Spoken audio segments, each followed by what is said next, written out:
讲到这中东战争无停歇，严重影响到全世界石油供应。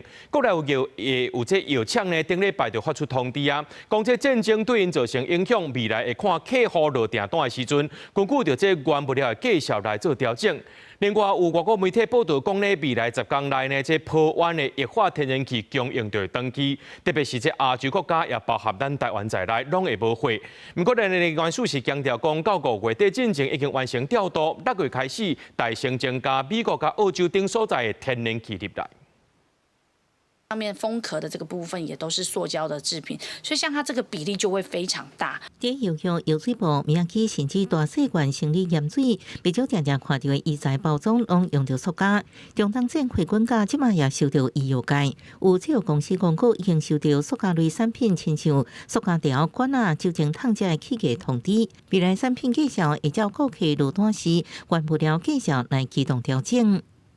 药品在制成上面，它的供应链是很繁琐而且很多的哈。那我们不太可能说，譬如说糖浆、药水或者药丸做完了之后，结果哇，没有可以装药的罐子包装，是它在做成成品的最后一个阶段。药素分析包含医材甲药品。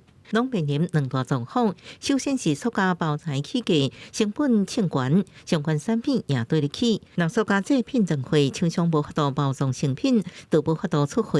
这段时间其实医材都还是会持续有些动荡。在过去这几年，其实医院已经渐渐建立自己的一些快速反应的一些机制了。欠货起价渐渐摊开，在日本所出现像卫生纸现象。专家分析，以台湾来讲，目前卫生纸零元成本差不多占15%，战争了后清关到30%左右。目前目前国际分费也提悬，确实应该密切观察未来原料供应问题。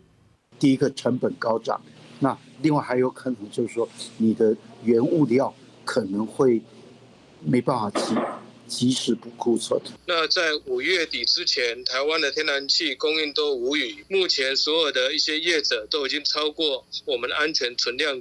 英国金融时报点名，未来10天部分液化天然气供应会登记，特别是亚洲国家，包含台湾在内国家恐惊严重能源欠缺。不过能源署强调，一直到5月底已经完成调度，6月份开始优先增加比河顶地气源，天然气存欠价也有补助方案。